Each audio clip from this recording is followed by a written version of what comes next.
की या फिर अन्य राज्यों की नदियों की, इस स्थिति को बनाए रखने को लेकर के क्या कुछ प्रयास? देखिए, धन्यवाद है आपका।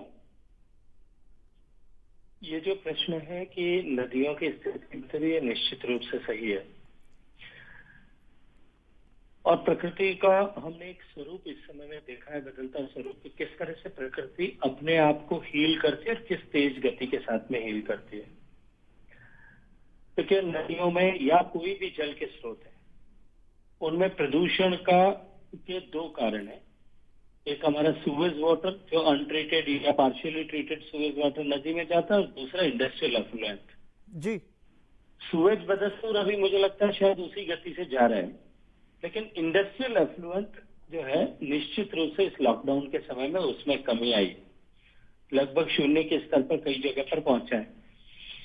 प्रारंभ से ही जिस दिन लॉकडाउन प्रारंभ हुआ था उसके साथ ही मैंने अपने मंत्रालय के अधीन विभिन्न विभागों को, जिनके पास में इस तरह के पानी की गुणवत्ता को जांचने की सुविधाएं हैं, central ground water board, central water commission, इसके अतिरिक्त वन और पर्यावरण मंत्रालय के अधीन काम करने वाले सेंट्रल पोल्यूशन कंट्रोल बोर्ड और स्टेट पोल्यूशन कंट्रोल बोर्ड, उनको सबको आईआईटी में जो हमने कंसोर्टियम गंगा और यमुना इस पूरे बेल्ट की नदियों के लिए बना रखा है, पूरे जो है बेसिन के नदियों के अध्ययन के लिए बना रखा है, सी गंगा, उनको, अन्य संस्थाओं को, ऐसा सभी को आग्रह किया कि अब तो ये हमारे पास में एक अवसर है जी कि जब हम सीधे सीधे इस बात की जानकारी कर सकते हैं कि इंडस्ट्रियल एफ्लुएंट का कंट्रीब्यूशन नदियों को अशुद्ध करने में, उनके पानी की गुणवत्ता को कम करने में कितना होता है। और 100% लॉकडाउन होने के कारण से हमको इस बात की स्पष्ट जानकारी हो सकती है। तो मैंने निर्देशित किया था कि नदियों के पानी के सैंपलिंग किया जाना चाहिए। सभी संस्थाओं ने अपने अपने स्तर पर पानी की सैंपलिंग की है और प्रारंभिक अध्ययन ये बताते हैं कि निश्चित रूप से कुछ गुणवत्ता में सुधार जो है इसके कारण से हुआ है। जी। बैक्टीरियल लोड भी कम हुआ है और इसके अलावा डिसॉल्व्ड ऑक्सीजन भी बढ़ी है। लेकिन केवल यही एकमात्र, जो गंगा और यमुना को लेकर के बात की जा रही है, अगर उन दोनों के संदर्भ में बात करूं तो केवल यही एकमात्र कारण नहीं है। पिछले दिनों में, पिछले इस लॉकडाउन के 40 दिन में लगभग इस पूरे बेल्ट में कई जगह बरसात हुई है, जो इस मौसम में अनपेक्षित होती है, लेकिन बरसात हुई और काफी अच्छी बरसात होने के कारण से नदियों में प्रवाह बढ़ा। जी। दूसरा, क्योंकि ये समय ऐसा था जब पूरे ही इस क्षेत्र में रबी की फसल हार्वेस्ट के ऊपर थी, उस समय में सिंचाई की आवश्यकता नहीं थी जी। तो हमारी नहरों से जो पानी खेत में जाता है उसमें भी कंपैरेटिवली कमी आई, इंडस्ट्री में जाता है उसकी भी डिमांड कम हुई, तो नदियों में प्रवाह आया।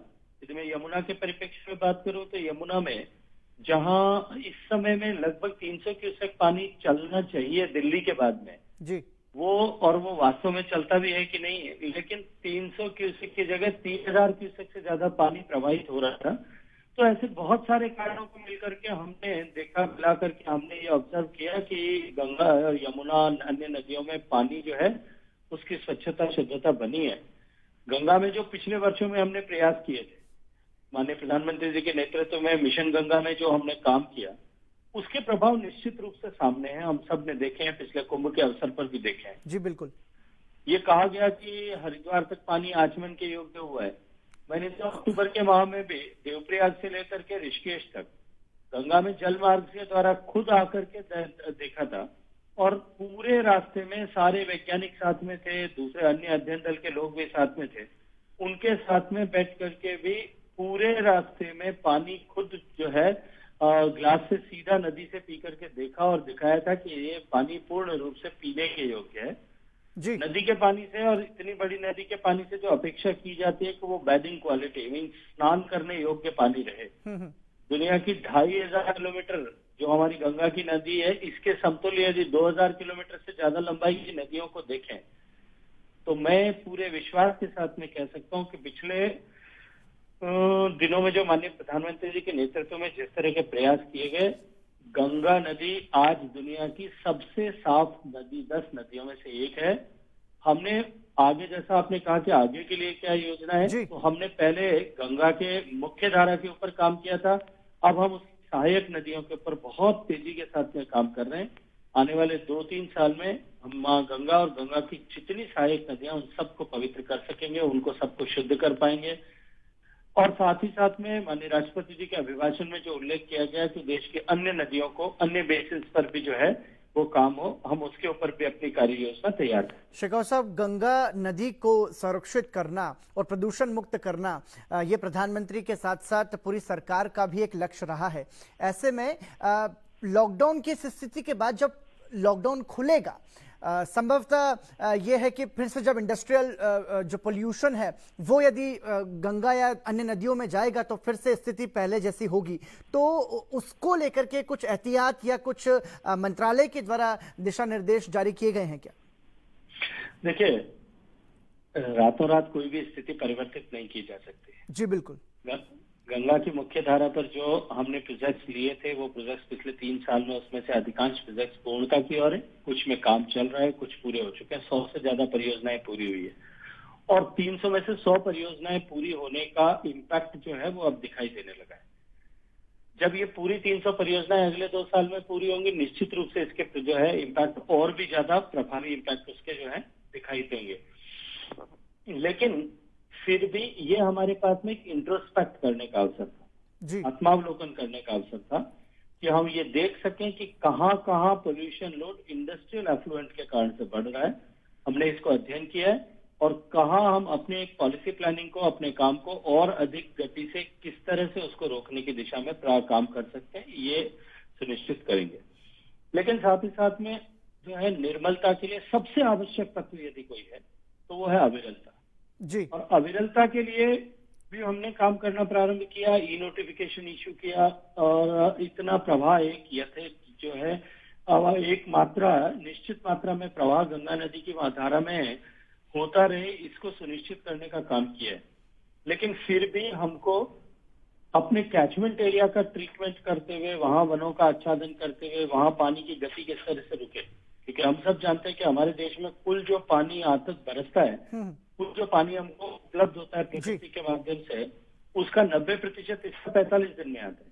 तो हम उस पानी के प्रवाह की गति को किस तरह से कम कर सकते हैं, इसके ऊपर हम लोग काम कर रहे हैं। ठीक है, माननीय प्रधानमंत्री जी के नेतृत्व में इसको एक जन आंदोलन बनाने का प्रयास भी किया गया। बिल्कुल ठीक है। शेखावत साहब, इसी से जुड़ा हुआ एक सवाल कि ये कहा जा रहा है कि गंगा में गंगत्व पाया जाता है, जो कि बैक्टीरिया को खाने वाला जो क्षमता रहती है उसमें, और ये भी कहा जा रहा है कि कोरोना वायरस से लड़ने की क्षमता भी गंगा जल में है। तो इसको लेकर के कोई रिसर्च की तैयारी या कोशिश? मुझे लगता है कि ये मेरा प्रत्यक्ष विषय नहीं है, तो चिकित्सकीय संस्थानों को अध्ययन करने का विषय है। लेकिन निश्चित रूप से हम सब मानते हैं, हम सब ने देखा है कि गंगा के जल में कहीं न कहीं कोई न कोई ऐसी विशेषता अवश्य मौजूद है कि 100 वर्ष तक भी पात्र में रखा जाने के बाद में भी गंगा जल में किसी तरह की अशुद्धि पैदा नहीं हुई जी। अनेक लोगों ने इस पर देश में विदेश में अध्ययन किया है। मुझे लगता है कि इस कोरोना के परिप्रेक्ष्य में भी इसको लेकर के अध्ययन किया जाना चाहिए। शेखावत साहब, नल जल योजना मोदी सरकार की महत्वाकांक्षी योजना है। इस योजना को साकार करने को लेकर के क्या कुछ तैयारी है? और चूंकि अब गर्मियों की जो शुरुआत हो चुकी है, ऐसे में जो जल की जो समस्या रहती है गर्मियों के मौसम में, उसकी तैयारी क्या कुछ? देखिए, माननीय प्रधानमंत्री जी का संकल्प था कि पिछले 5 सालों में जिस तरह से हमने प्रत्येक गरीब को बैंक का खाता दिया, आवास विहीन को आवास दिया, हर घर तक बिजली पहुंचाने के लिए काम किया, हर घर तक गैस का चूल्हा पहुंचाने के लिए काम किया, हर घर तक स्वच्छता का मिशन ले जाकर के शौचालय पहुंचाने तक काम किया। अब इन सब के कारण से साधारण मानवी के जीवन में परिवर्तन हुआ और विशेष रूप से महिलाओं के जीवन में बहुत बड़ा परिवर्तन देखने को आया। महिलाओं के लिए एक बड़ा कष्ट पीने के पानी की उपलब्धता को लेकर के आज भी देश में 70 साल से जिस तरह के प्रयास विभिन्न राज्यों ने किए, देश की सरकार ने किए, उसका परिणाम जो है कि हम केवल 18% के आसपास में पहुंचे जी। हमारे देश के कुल 18% घर ही ऐसे हैं जिनको पीने का पानी जो है वो नल के माध्यम से मिलता है, उनके घर तक पहुंचता है। शेष सभी को पानी लेने के लिए बाहर जाना पड़ता है। माननीय प्रधानमंत्री जी का संकल्प था कि हम प्रत्येक घर तक पीने का पानी नल से पहुंचाएंगे जी। निश्चित रूप से इस कोरोना के संकट के कारण से कुछ व्यवधान उत्पन्न हुआ लेकिन हमने राज्यों से निरंतर इस दौरान में भी चर्चा की। हमने अपने कार्य जो पिछली वर्ष पूरे किए थे, पिछली वर्ष जो कार्य प्रारंभ किए थे, वो समय से किस तरह से पूरे हों, उसके लिए राज्यों से बार बार इस समय में भी समीक्षा की। मंत्री के स्तर पर मैंने देश भर के सारे पेयजल के मंत्रियों से लगभग सभी लोगों से व्यक्तिगत रूप से फोन करके बातचीत की। मेरे राज्य मंत्री जी ने कुछ लोगों से चर्चा की जी। इसके अतिरिक्त हमने सचिवों के स्तर पर भी बातचीत की, इंजीनियर्स के स्तर पर भी बातचीत की, राज्यों के एक एक राज्य को लेकर समीक्षा का क्रम भी प्रारंभ किया कि जो काम शुरू किए थे और आगे के वर्ष की क्या कार्य योजना है। और गृह मंत्रालय ने भी जो लॉकडाउन 2 के समय में जैसे ही उन्होंने रिलैक्सेशन दिया था, तब शुरुआत के समय में ही जो है जल और जल से जुड़े हुए सारे कार्यों को अनुमति प्रदान कर दी थी। तो हम उस दृष्टिकोण से उस कार्य को भी गति देने के लिए काम कर रहे हैं। जी शेखावत साहब, भारत वो देश है जो कि सांस्कृतिक विरासत उस देश की नदियों के किनारे ही विकसित हुई है।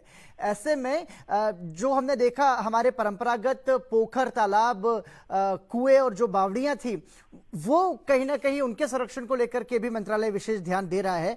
ऐसे में चूंकि अब बारिश का मौसम जब आएगा तो उसमें हम वर्षा आधारित जल को संरक्षित करके रख सकें, सिंचित करके रख सकें, इसको लेकर के क्या कुछ कोशिश है? देखिए, जल संरक्षण, जल संचय और विवेकपूर्ण उपयोग, इसको लेकर के हमारी सुदीर्घ सांस्कृतिक परंपरा थी जी। गांव में इस तरह की जो है संरचनाएं थी, जिस संरचना को गांव के लोग, चाहे तालाब होगा, नाली होगी, जोहड़ होगा, पोखर होगा, बावड़ी होगी, उसको गांव की सामूहिक धरोहर मानते हुए जो है उसका संरक्षण किया जाता था, उसका रखरखाव किया जाता था। सारा गांव उसके स्वास्थ्य की चिंता करता था और सब मिलजुल करके उसको जो है उसकी रक्षा करते थे और उसका उपभोग भी करते थे।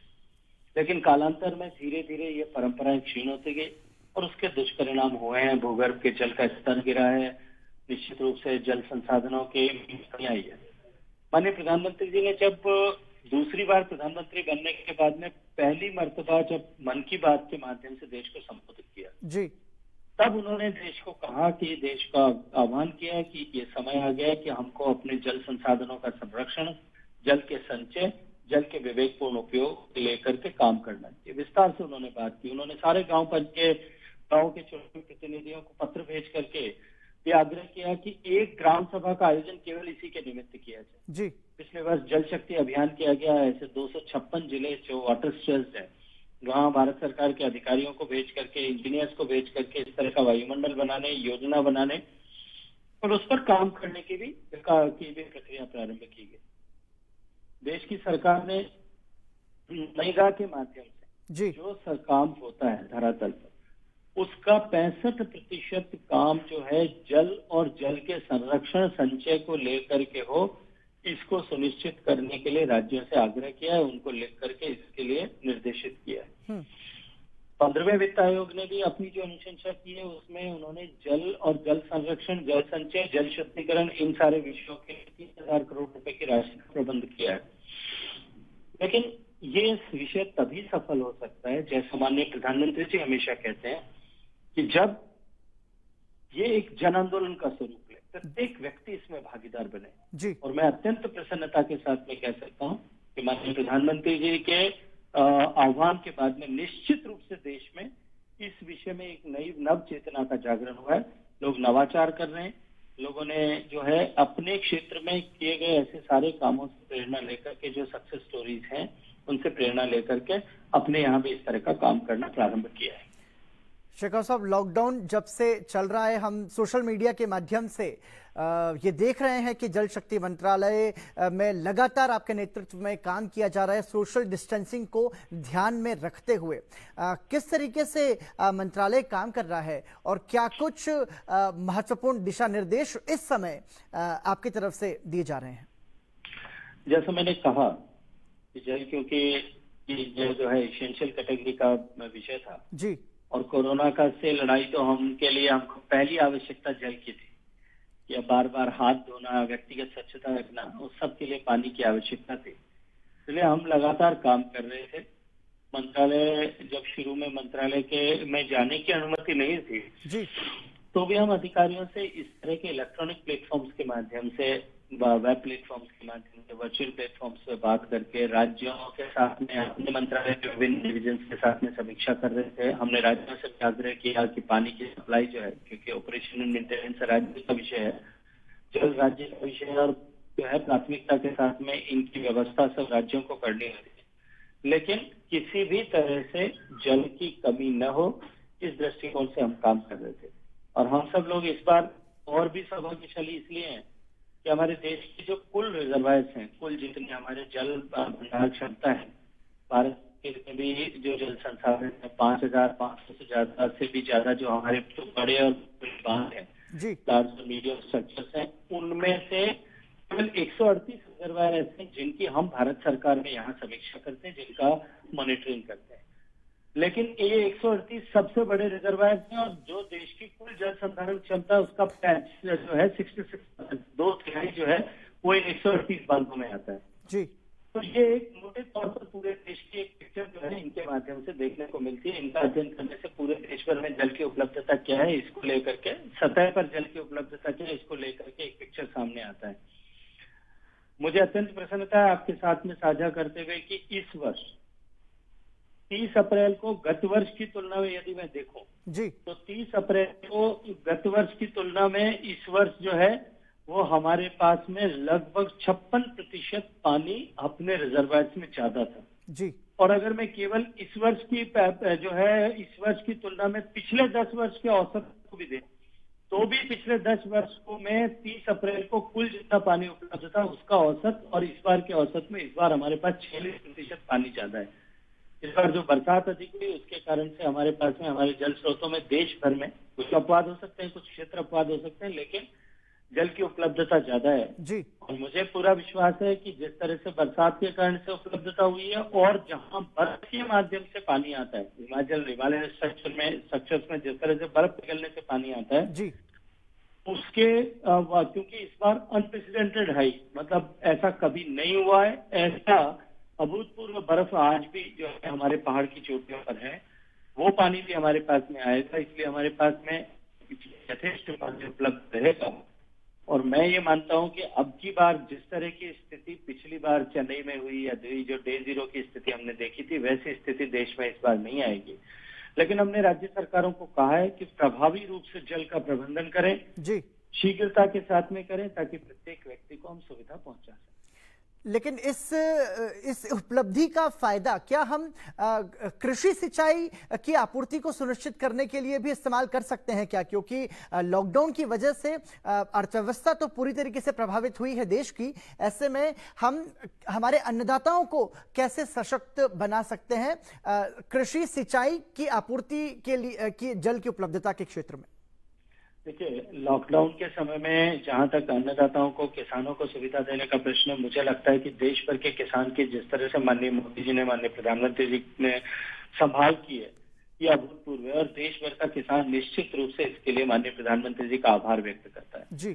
किसानों को केसीसी के ऋण को माफ करने, केसीसी के ऋण को आगे बढ़ाने के लिए जिस तरह से उनको रीपेमेंट डेट को आगे खिसकाया गया, उनको जिस तरह से जो है कृषि कार्यों की अनुमति प्रदान की गई, खरीद की प्रक्रिया को तेजी से प्रारंभ किया गया, खरीद की सीमा को 25 क्विंटल से 40 क्विंटल तक बढ़ाया, ऐसे जितने किसानों के लिए कृषि क्षेत्र के लिए काम हो सकते तो वो सब निर्णय समय पर लिए, जिसके कारण से हमारा कृषि क्षेत्र इस दबाव में आने से बचा जी।